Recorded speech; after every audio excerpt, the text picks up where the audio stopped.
looking to connect a region of over 600 million bridges between our lands.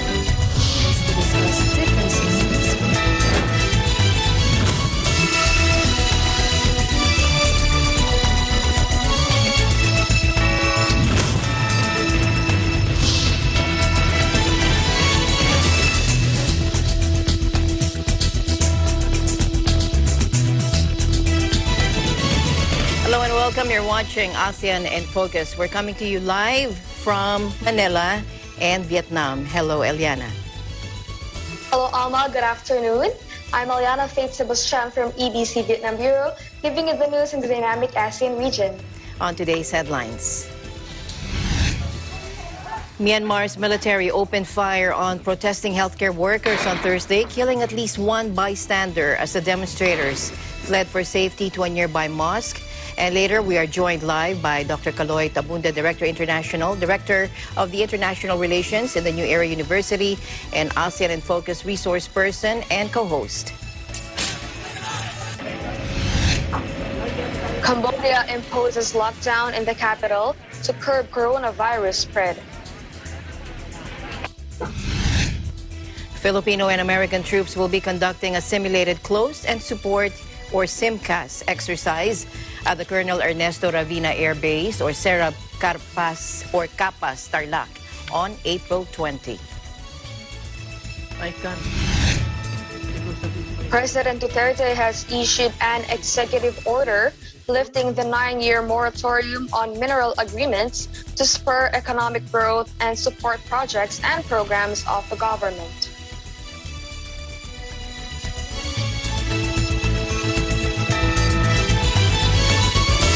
First, to the ongoing crisis in Myanmar. The military opened fire on protesting healthcare workers on Thursday, killing at least one bystander as the demonstrators fled for safety to a nearby mosque. Myanmar's second-largest city of Mandalay, a demonstration by medical workers turned violent there when soldiers opened fire on them. It sent them running to the mosque. A 30-year-old man who lived in the compound was shot dead, and at least 2 others were injured, according to a doctor who treated the wounded. A medic who participated in the protest said he saw the arrest of 6 nurses and doctors during the crackdown. Myanmar's healthcare workers have been at the forefront of a nationwide civil disobedience movement, refusing to return to work under a military regime, which has left the country's hospitals unstaffed during a pandemic.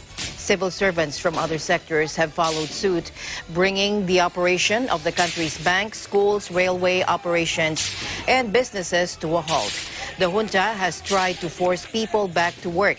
And on Thursday, state-run media reported that at least 20 doctors participating in the movement will be charged for attempting to deteriorate peace and stability. So far, more than 700 civilians have been killed in anti-coup unrest, according to a local monitoring group, and more than 3,000 have been detained.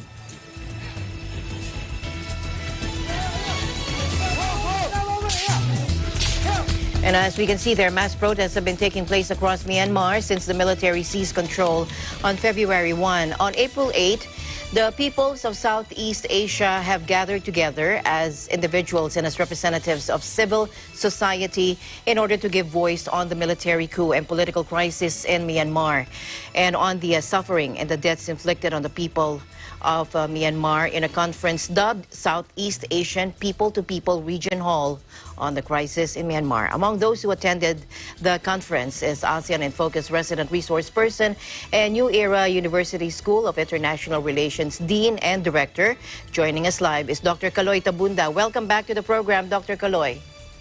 Thank you very much, Alma. Welcome back. It's nice to be back after, I think, more than 1 year already since this COVID-19 lockdown. And it's nice to see you back. Yeah. Going back to the studio. How have you been? How have you been during this lockdown before we go to the crisis? Well, what can we do? It's really work from home, but of course there is some. I've been engaged in some jobs in different parts of the Philippines, but I've been traveling mostly in different parts of Luzon only. Those you can reach easily by land, and there were no restrictions because I cannot easily travel to, for example, Visayas and Mindanao because there will be more restrictions in coming there for people coming from Manila. Okay. Okay, so recently a region hall on the Myanmar crisis meeting was held. Tell us, what was the meeting about and who are the organizers of this meeting? Okay, the meeting was organized by it's actually an organization from Indonesia. We call it the Foreign Policy Community of Indonesia. This is and the one who sent the invitation was Dr. Dino Jalal, who is the chair of the Foreign Policy Community of Indonesia and is regarded as the largest foreign policy group in Indonesia and Southeast Asia. And along with him, the other co-convener of the event was no less than the President and Nobel laureate, Jose Ramos Horta of Timor-Leste. So they gathered together. I think we were more than 200 participants coming from different civil society organizations, not only in Southeast Asia, but also I think we had participants coming from Australia, United States, Japan, India, South Korea, Great Britain, Germany, Mexico, Nepal, Colombia, and Ireland. So these are the people's organizations, these are the civil society organizations which are sympathetic to the plight of the Burmese people, particularly on what's happening right now there in Myanmar. Okay. So why is the civil organizations in ASEAN, what are they doing in this regard? Okay, if you remember, ASEAN operates under the principle of non-interference. That's the ASEAN way. So the governments of ASEAN officially cannot do anything directly against what's happening in Myanmar right now because this is the principle of non-interference. But nothing can prevent the people's organizations, nothing can prevent civil society organizations from trying to address and voice out their support for what's happening with the people of Myanmar right now. So so we were gathered in April 8, exactly I think 8 days ago. So we gathered by an online meeting, and there were 232, I think there were 232 of us, and we came up with discussions on what's happening in Myanmar right now, and how can people's organizations, how can civil society organizations address and help the plight of these people in Myanmar right now. So we came up actually with a joint declaration. We call it a joint declaration of the Southeast Asian people-to-people region hall. We have to emphasize the people-to-people thing, because this is not government to government. The government of the Philippines, if you observe the ASEAN way, cannot directly address, cannot directly intervene with what's happening in Myanmar right now. And so are the other 8 other members of the Association of Southeast Asian Nations. They cannot directly intervene with what's happening in Myanmar right now. So it's up to the people themselves, the level of the people, the people's organizations, the civil society organizations, to come up with something like this. We call it a region hall. It's similar to the town hall meetings that is being done, for example, in the United States. For the sake of our viewers, just to give them a background, why it's called people to people, why we cannot intervene just like that in a crisis like this? Okay, I would like to repeat, the Association of Southeast Asian Nations operate with what they call the ASEAN way. It includes the principle of non-interference. A member government cannot interfere with what's happening in another member's affairs, so that cannot be done because of the principle of non-interference, the principle of this is what we call the ASEAN way. That's the guiding principle with how ASEAN as an organization operates. So government to government, it's really difficult to do that because of the principle of non-interference. But as I said earlier, you cannot prevent the people themselves, or not really part of the government, to come up with statements, to come up with to intervene with what's happening. Although, of course, they cannot do that officially. They can do it just at the people's level. Maybe we can influence governments, but the government themselves doing action, they cannot do that. That would be violating the principle of the ASEAN way. So what is ASEAN as a regional organization doing to address this ongoing crisis in Myanmar? Well, ASEAN as a whole cannot really come up with a statement to condemn what's happening in Myanmar right now. Although we have some member states who are openly voicing out their opposition to what's happening. For example, we have the president of Indonesia, who's really very vocal in coming up with a statement against what the Burmese military is doing to its people. And then, of course, we have some statements coming from Singapore, I think. Other than that, you cannot expect any statement coming from ASEAN as a whole. Which means when you say ASEAN, you have the 9 other countries coming up with a joint statement condemning what's happening in Myanmar right now. So can it really do anything as an organization? I'm afraid not as an organization, but during one of our discussions, it was raised that perhaps the ASEAN can work closely with the UN, United Nations, which can really actually do something to really interfere with what's happening in Myanmar right now. As it is now, what individual members can do if they want to do it, can really gather the support coming from the different organizations, the different countries who are interested in what's happening in Myanmar right now. But as an organization, they cannot come up with a statement. They cannot do that. It's against the principle of the ASEAN. But what about the rest of the world, like the United Nations, the United States? They've been vocal about this, the EU. Yes. Among others, the United Nations tried to come up with a statement condemning the military coup in Myanmar. But there's one very influential country which vetoed that. This country doesn't want to come up with a statement outrightly condemning what's happening in Myanmar right now. But we have the support of some other nations. For example, you mentioned the EU. Of course, you mentioned the other Great Britain. You mentioned other countries, particularly coming from Europe, who are Australia. That's another country. These are the countries who are really voicing out their support for the people of Myanmar.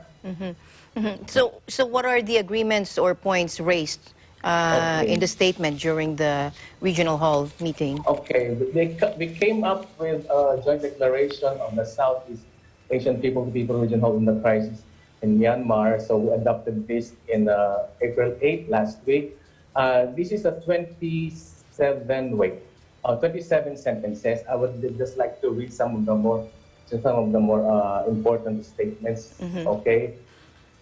Okay, here, for example, we, the peoples of Southeast Asia, express our concern that the Myanmar people and the international society have been denied the freedom of information on what is happening on the ground in Myanmar, particularly with the internet shutdown and the harassment and arrest of journalists. There's an ongoing shutdown of internet in Myanmar, and this is sentence number 7.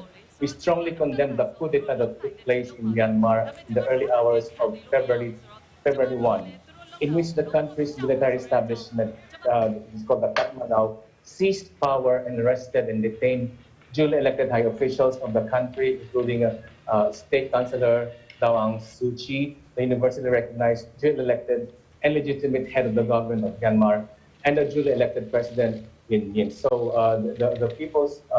the participants really strongly condemned the coup d'etat that took place in Myanmar. Okay. And among others, we welcome the establishment of the Federal Democracy Charter by the CRPH. This is the Piang Dao Sulu Tau. This is a committee representing since the duly elected government was dissolved. So there's a committee composed of the members of the parliament. So the participants in the said meeting, we welcome the establishment of the Federal Democracy Charter by the CRPH interim civilian government, which represents 76% of legitimate elected officials. We also express our support and look forward to cooperating with the soon-to-be established National Unity Government comprising the CRPH and representatives of ethnic organizations and other stakeholders. And then there's this statement wherein the participants called on the people of Southeast Asia, the ASEAN people, and international society to show our solidarity by giving community support for the people of Myanmar the civil disobedience movement. Of course, we're familiar with what's happening in Myanmar right now. They have the Yes. civil disobedience movement Yes. and other groups, and including the organized labor and individual workers who are struggling at great risk to their lives and comfort to restore and strengthen democracy, who struggle to restore and strengthen democracy. We have to take note that at least 700 people have already been killed Yes. because of the military and the police response to the different civil society actions taking place in Myanmar right now. Okay, and okay, we the peoples of another statement, we the peoples of Southeast Asia also urge ASEAN member states. So we're really trying to communicate to the different member states of ASEAN, their governments, to ensure that there will be no deportation of those fleeing the repression of Myanmar. ASEAN member countries must respect non-refoulement principles. We have to be ready to accept political asylum, as well as refugees and displaced persons. ASEAN must also be more proactive in providing humanitarian assistance. So the people of Myanmar need this now, including by optimizing the role of ASEAN Coordinating Center for Humanitarian Assistance. And ASEAN countries must not return Myanmar migrant workers back home regardless of visa status, because there's fear among Myanmar people who are currently residing outside Myanmar. They feel that once they go back to Myanmar, they will be subject to persecution. Okay, and this one we specifically mentioned two of the more powerful neighbors of ASEAN. We, the peoples of Southeast Asia, call on two consequential powers geographically closest to Myanmar, China and India. We mentioned China and India particularly, to also take an active role in a global effort to convince the current power wielders in that country to take the peaceful and democratic path. Okay, so yun, and this statement that we came up with, this regional hall activity is the beginning of continuous people-to-people process. So this is just the beginning of different actions wherein the peoples of Southeast Asia will be involved in trying to come up with the resolution of what is coming up with what's going on in Myanmar right now. So we should like to convene the Southeast Asian people-to-people region hall in Myanmar prior to every ASEAN summit. So there will be an ASEAN summit again with a joint statement of the regional hall being submitted to the ASEAN head enrollment and other relevant actors in the course of this summit. So we want our statement to be discussed during the ASEAN summit, which will be scheduled. I think one is has just been held, and then the other one to be held in November. But of course, there are continuing meetings leading to the next ASEAN summit, I think, in November. Okay, so we want the agenda on Myanmar to be always present. The Myanmar is to be always present in the agenda of ASEAN. All right. Thank you very much, Dr. Kaloy, for your insights, and we hope to bring you back here for the developments on the second meeting on the ASEAN I'll wait for that. meeting. Yes, and Thank you very much. Good to see you back. Thank you Good to very see you much, back Dr. again. Kaloy Tavunda, our ASEAN and Focus resource person and expert. Thank you very much. And ASEAN and Focus will be right back. Eliana and I will be back right after this short break.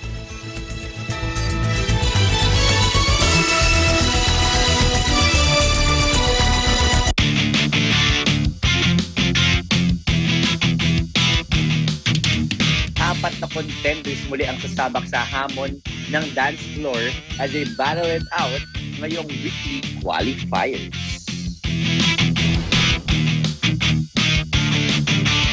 This is Tagisan ng Galing Part 2 Dance Edition.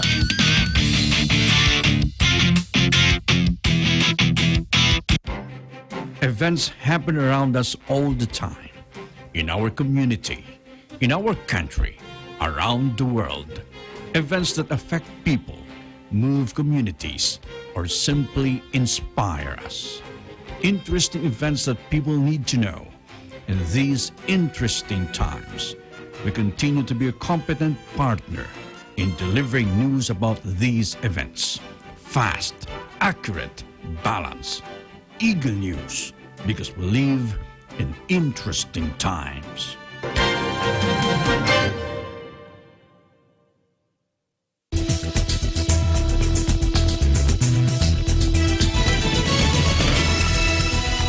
Welcome back to ASEAN in Focus. Phnom Penh and adjacent city Takma were Wednesday night placed under lockdown for 2 weeks to curb the spread of the virus, effectively halting the movement of more than 2 million people. Live from Cambodia, here's Crystal Ann Ballesteros. Hello, Crystal. Hi, Eliana. Good afternoon. Here's the latest COVID-19 situation update in Cambodia. The Cambodian government has just confirmed the lockdown order in Phnom Penh and Takmau by releasing an official announcement. With the pandemic and lockdown, some taxi drivers complain of lack of passengers and has affected their income.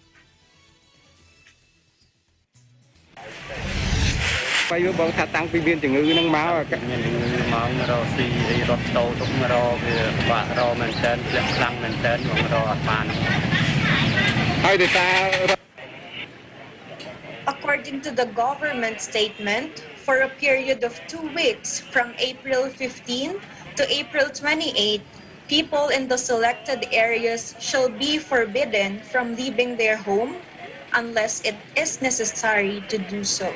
And all gatherings are also prohibited. Here are other main points of the announcement. Traveling to buy food and other necessities in the lockdown areas are still allowed. However, it can only be done 3 times per week, and only 2 members per household are allowed to go out. Traveling for emergency purposes such as to the hospital, no more than 4 people per trip, or to be tested for COVID-19 shall be allowed in the lockdown areas. Journalists, diplomats, international organization, and NGO workers and government officials shall be allowed to go to work, but they have to bring their work documents with them and also follow the preventive measures issued by the Health Ministry. Only essential businesses such as food shops, pharmacies, hospitals and clinics, food factories, slaughterhouses, transportation, hotels and guest houses, online businesses, provision of products that are considered daily necessities such as markets, supermarkets, mini-markets, grocery stores, takeaway restaurants, gas stations, telco companies, banks, and MFIs are allowed to operate during the lockdown. All allowable traveling by individuals and operations by businesses shall not be done during the curfew. It's from 8 p.m. to 5 a.m. Prime Minister Hun Sen emphasized that the lockdown is there to save lives. This is the real purpose of the lockdown, and they are not aimed to kill the people. Back to you, Eliana. All right, thank you for your updates there in Cambodia, Crystal. Please stay safe, stay alert, and stay healthy. You too, Eliana. Reporting live here in Phnom Penh, Cambodia, I am Crystal Ann Ballesteros, and we always live in interesting times. In other news, the Interagency Task Force for the Management of Emerging Infectious Diseases has approved the proposed sectors included in the A4 priority group for the vaccination against the coronavirus disease or COVID-19. Malacanang said on Friday. Now, presidential spokesperson Harry Roque, also acting as IATF EID spokesperson, said the updated A4 category on the COVID-19 vaccination priority list was approved on Thursday. Members of the media are now included in the A4 list, according to Roque.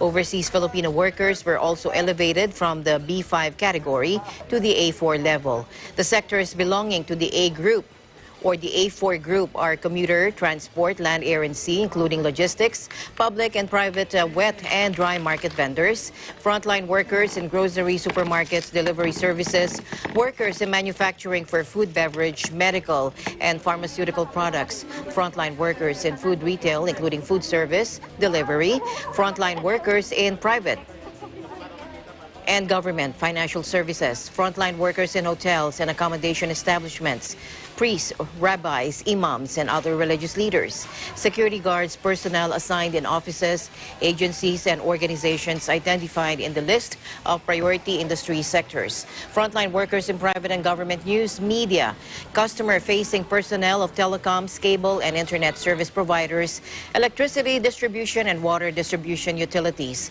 frontline personnel in basic education and higher education institutions and agencies, OFWs, including those scheduled for deployment within 2 hours, frontline workers in law, justice, security, and social protection sectors, frontline government workers engaged in the operations of the government transport system, quarantine inspection, worker safety inspection, and other COVID-19 response activities, frontline government workers in charge of tax collection, assessment of businesses, for incentives, election national ID data collection personnel, diplomatic community and Department of Foreign Affairs, personnel in consular operations, and the Department of Public Works and Highways personnel in charge of monitoring government infrastructure projects.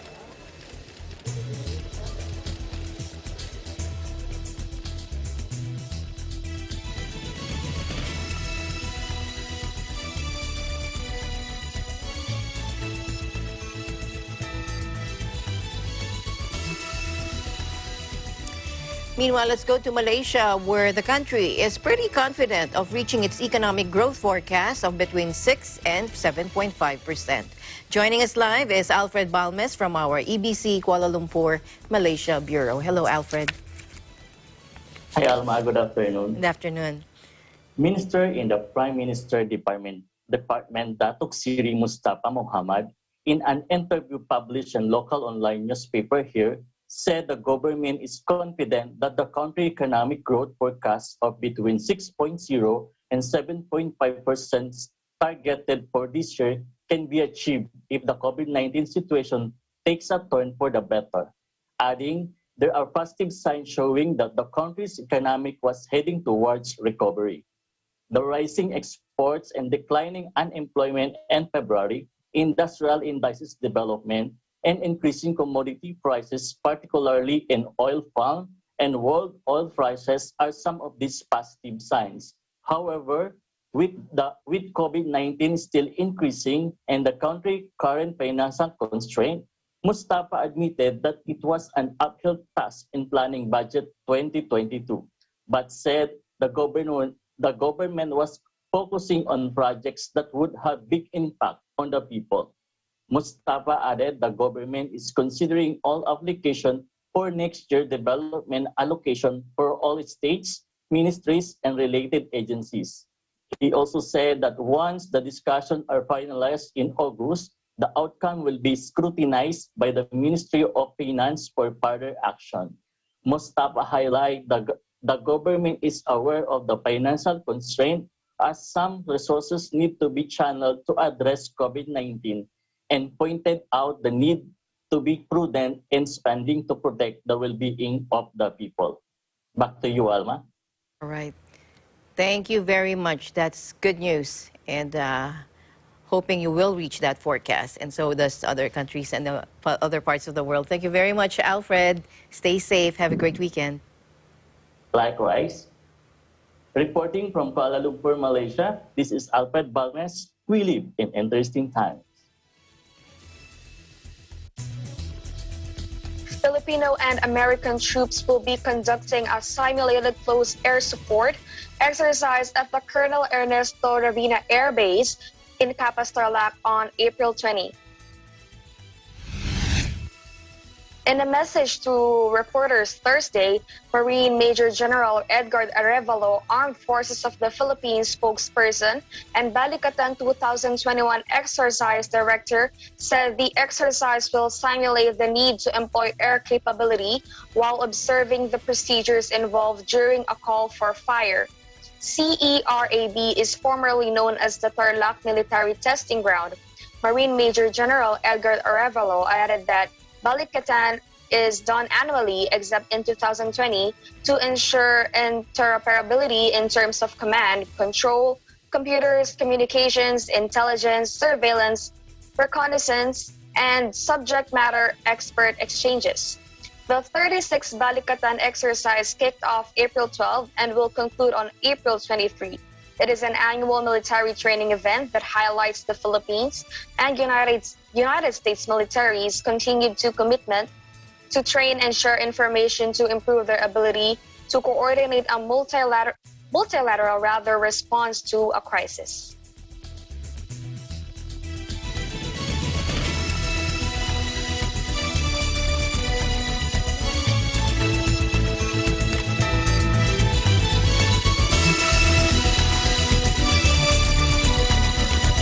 In other news, French pharmaceuticals giant Sanofi, which was beaten by competitors to a COVID-19 vaccine, said Monday it would spend 400 million euros or $475 million on building a new plant that can produce several vaccines at once.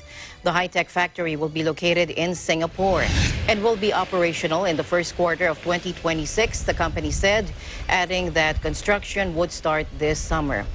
The new site will provide Sanofi with the ability to produce innovative vaccines on a massive scale for Asia and quickly respond to future pandemic risks, it added. Sanofi dealt a huge blow to France's pride in its pharmaceutical sector by being trounced in the race to develop a COVID vaccine. The world's third biggest vaccine maker before the pandemic has said its vaccine candidate will not be ready before late 2021 at the earliest. In the interim, it has been reduced to helping produce vaccines for its rivals, Pfizer and Johnson & Johnson. The Paris-based group said on Monday that whereas its other factories can only produce a single vaccine at a time, the Singapore facility would be able to produce 3 or 4. The factory will also be able to leverage multiple vaccine manufacturing technology platforms based on different cell types, which would allow it to roll out a specific vaccine faster depending on public health needs, it added. The announcement is the third of its type by Sanofi since the start of the coronavirus pandemic. It also plans new investments in France and Canada.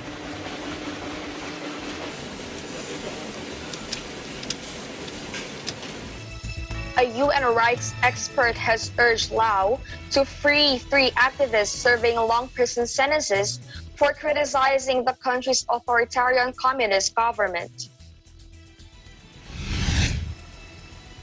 The trio, Songpon Pimason, Sukan Chaitad, and Lodgam Tamavong, were jailed in 2017 after taking part in a protest outside the Laos embassy in Bangkok and posting Facebook messages. Mary Lalor, the UN Special Rapporteur on Human Rights Defenders, said they had not had a fair trial and called for their release.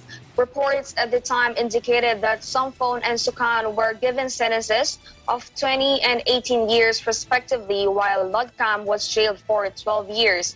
But the UN statement said Songpon was actually jailed for 30 years and Sukan for 16. While it remains a popular destination for backpackers, tiny, impoverished Laos has one of the world's most repressive governments. Foreign journalists are not allowed in without a government minder, and the Communist Party retains full control over local media. Critics are routinely jailed or simply disappear.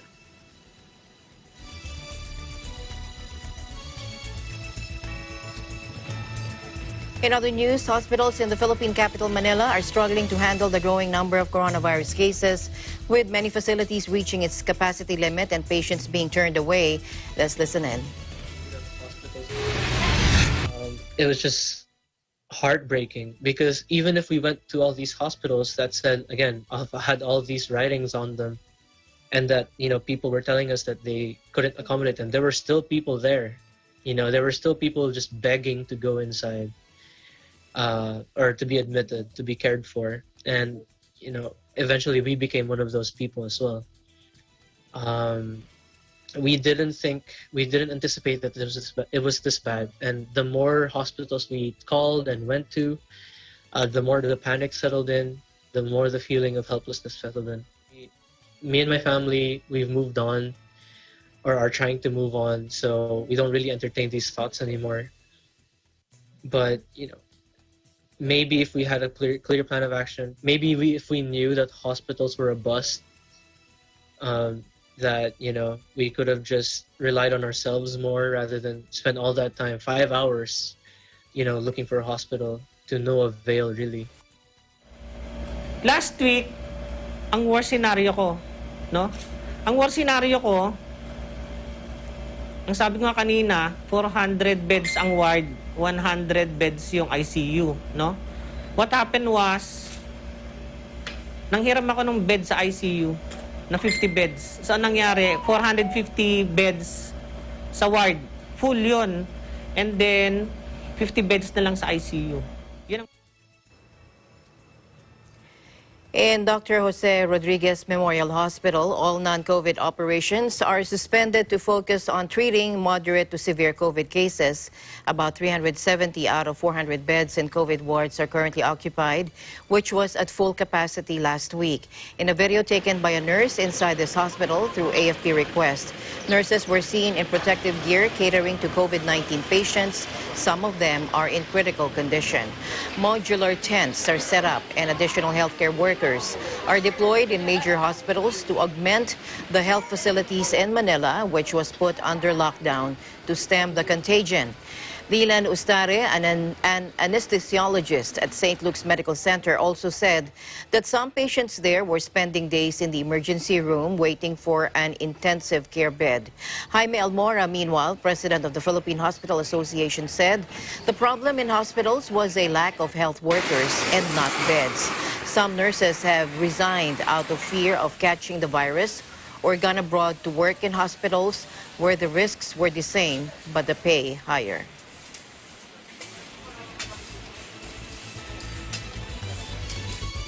According to DOH Secretary and Treatment Czar Leopoldo Vega, the government has already opened field modular hospitals to assist public and private hospitals in the ever-increasing number of COVID-19 patients in Metro Manila. Let's watch this. Ng ekonomiya, talagang dinadagdagan na natin ang ating kailangan talaga natin. Cheaper to invest in healthcare facilities kaysa isarado po ang ekonomiya. Tama, meron din kami nabuksan na facility dito sa QI. Ito yung Field Modular Hospital na naplano na ho namin last year pa kasi alam namin kailangan talaga infrastruktura ng moderate and severe. So itong field hospital na nagawa po ng DPWH last November, na-operate ho namin last week. So dahan-dahan na po sila nagbubukas. Ito ay 110 beds. So medyo may may space na rin, lalong-lalo na for the moderate and severe. Doon naman sa isolation centers, itong next Wednesday or Friday, bubuksan na ho namin yung 250 isolation center sa Manila Times sa Subic. Ito ho ay makapagbigay ng isolation facility, lalong-lalo na sa positive COVID na may mild and asymptomatic na pwede namin i-transfer doon. Nabuksan din namin ang Eva Macapagal na nandito sa port area na 150 beds.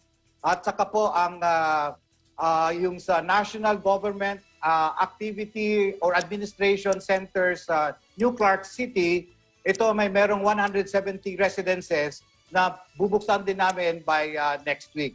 So ito yung ginawa namin habang 2 weeks para mabigyan ng sapat na number of isolation beds at saka COVID beds sa mga hospital para luluwang at hindi ma-strain yung ating health system capacity. Sec Vega, yung mga karagdagang mga kama na binanggit nyo po, ano po ngayon ang current healthcare utilization rate natin para sa mga ICU beds at saka para sa mga COVID?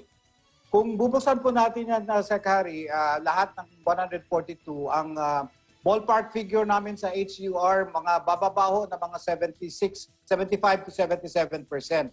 Hindi na high-risk position. At saka yung totality ng HCUR, baka nasa 58% na ano naman siya, na low-risk category na, hindi na moderate risk. So ito yung tinitingnan po namin sa pagbukas talaga ng number of isolation beds at saka treatment beds sa mga hospitals. So, nagiging strategy natin, Yusek Vega, imbis na magsara ng ekonomiya, talagang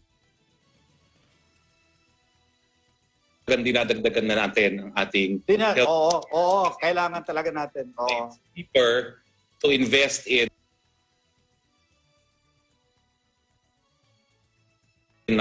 healthcare facilities kaysa isarado po ang ekonomiya. Tama yun, Sakari. We have to tame the virus. Ano? And we have to adapt to the present pandemic. Kailangan natin, the economy has to be there and we have to make sure. Meanwhile, DTI Philippine Secretary Ramon Lopez said the government's strengthening of the country's health system to address the increasing number of COVID cases could result in a more relaxed quarantine classification. And in turn, this will help provide more opportunities for our citizenry to work. Take a look.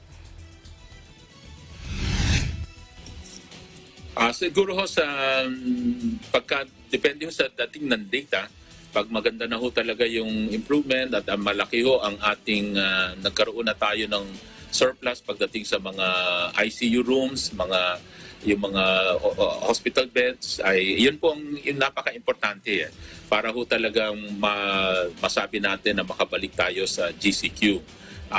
Kumonti ang cases at yung mataas po ang kapasidad na libre pa na dito sa ating healthcare system. Ayun po importante. Kaya dito ho sa pagbaba sa MECQ, pag-de-escalate sa MECQ, kasama dito sa requirement dito yung pagpapadami ng mga hospital beds at mga ICU rooms. Kasama ho sa requirement natin yan para talagang maalalayan yung healthcare ng ating mga kababayan na mangangailangan lalo na dito sa mga tatamaan at maging severe and critical dito sa pandemic na ito. Kaya importante yung infrastructure natin dito. At pagka ito po ay further bumaba ang COVID cases at bumaba ang utilization rate, ibig sabihin maraming bakante, ibig sabihin pwede ho tayong maglubag ulit to GCQ. Pag bukas sa GCQ, of course mas marami pang makakabalik na mga trabaho dito sa under the GCQ. Pero ito ho ay base ho sa estimate ho natin, kaya ho hanggang end of April itong MECQ, diyan po talaga natin makikita kung may mga improvement pa.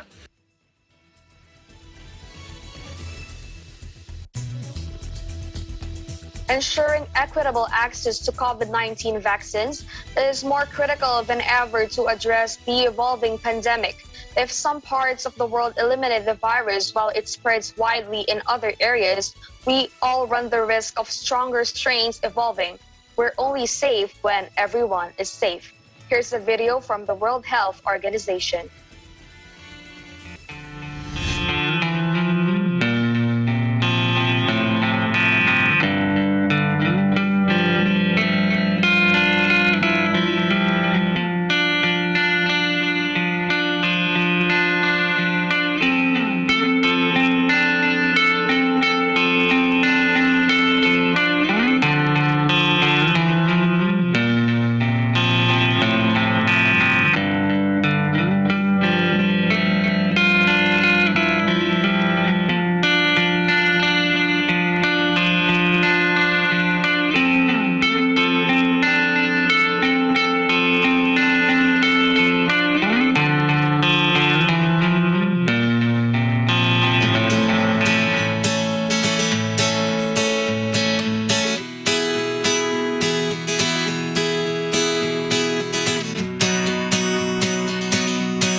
Vaccines are designed to give you immunity without the dangers of getting the disease. It's common to experience some mild to moderate side effects when receiving vaccinations.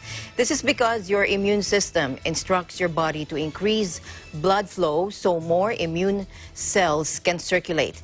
And it also raises your body temperature to kill the virus. Here's a video again from the World Health Organization. Take a look.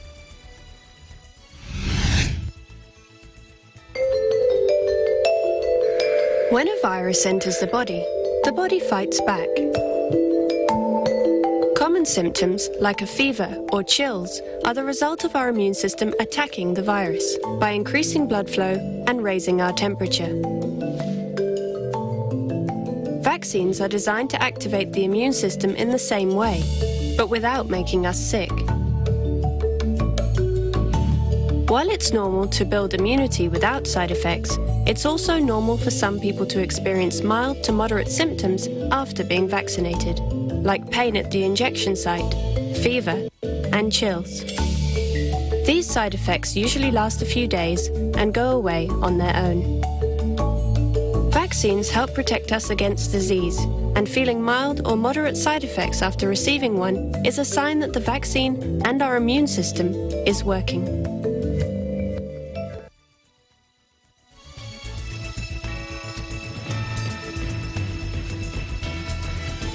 President Rodrigo Duterte has issued an executive order lifting the 9-year moratorium on mineral agreements to spur economic growth and support projects and programs of the government. I can't, because that is my home. The new EO also directs the DENR to formulate the terms and conditions in the new mineral agreements that will maximize government revenues and share from production, including the possibility of declaring these areas as mineral reservations to obtain appropriate royalties in accordance with existing laws, rules, and regulations. According to the new EO, the country has tapped less than 5% of its mineral resources endowment to date. He said the mining industry could bring significant economic benefits to the country by supporting the government's Build infrastructure program and creating jobs. In the executive order, President Duterte said additional rules and regulations were now in place to boost environmental safeguards. Duterte has repeatedly urged the mining industry to observe stricter environmental rules or risk getting shut down. He earlier admitted that despite being discussed in various meetings, nothing has been done to address illegal logging and mining in the country.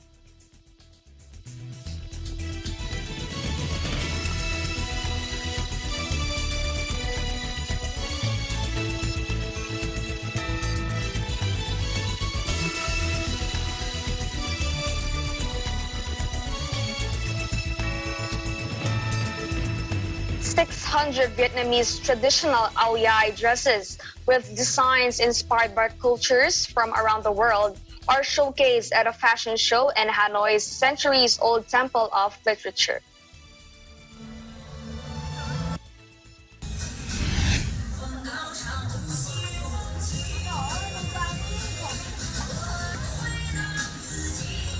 Điều này chúng tôi mong muốn rằng là áo dài sẽ được lan tỏa rộng hơn, mạnh hơn, vượt ra khỏi biên giới của Việt Nam và được tất cả mọi người trên thế giới đón nhận một cách ưu ái nhất. Và khi mà chúng tôi lên những ý tưởng này và lựa chọn những cái hoa văn, những cái họa tiết, những cái chủ đề quốc gia đó vào áo dài thì cũng phải rất là chọn lọc và phải rất là lựa chọn, bởi vì là làm thế nào để cân bằng giữa cái vẻ đẹp của cái nền văn hóa quốc gia đó ở trên cái tà áo dài của mình, làm thế nào để mọi người cảm thấy rằng là rất là dễ chịu khi mà cái tà áo dài mang một cái thông điệp truyền tải những cái ý nghĩa văn hóa của các quốc gia, nhưng mà không hề mất đi cái vẻ đẹp truyền thống của tà áo dài. Around, I saw many different ao dai inspired by many different countries. So it's very versatile. Ao dai can be really designed and combined with other culture, and I'm sure that after this event, the ao dai is gonna spread around the world. The show, entitled The World in Vietnamese Ao Dai, brought together 15 designers from across Vietnam to present Ao Dai costumes made from silk and delicate Burmese fabric. The collections presented during the show were created with inspiration from 15 countries and feature unique designs including tulip flowers from the Netherlands, ancient Greek buildings, and France's Eiffel Tower. One challenge in the show was to balance the beauty of a foreign country's culture on the Ao Yai, says designer Dang Lo Khan, whose collection features patterns from India. Organizers say they hope that through the event, the Ao Yai costume will be a bridge to bring Vietnamese culture closer to the world.